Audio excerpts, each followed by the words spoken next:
Hi, my name is John Moritz. I'm the state politics reporter with Hearst Connecticut Media Group and CTinsider.com.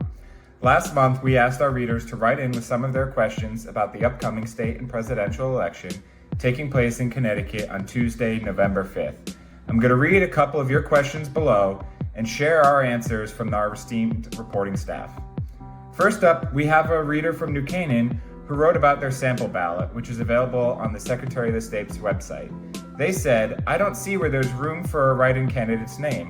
What am I, or the sample ballot, missing?" Well, I can certainly sympathize with this reader. If you take a look at the space for a write-in candidate, it's at the bottom of the ballot, and it is small.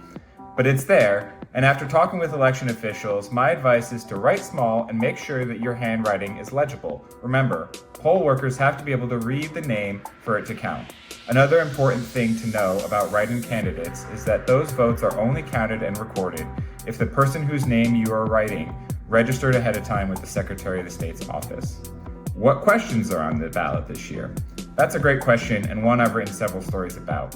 You'll notice that at the top of the ballot or on the side of your ballot this year, there's going to be a question asking if you want to change the state's constitution to permit no excuse absentee voting.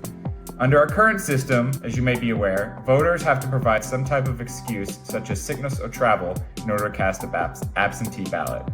You can read more about no excuse absentee voting, as well as the arguments for or against it, at CTinsider.com.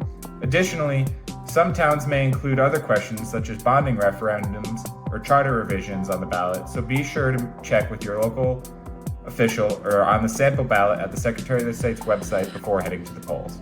Lastly, one reader wrote in asking, when is Lamont up for re-election? And they provided some additional comments indicating that they might not want to vote for the governor again. The question, though, is really simple. Governor Lamont won re-election to another 4-year term in 2022 and is not up for re-election until 2026.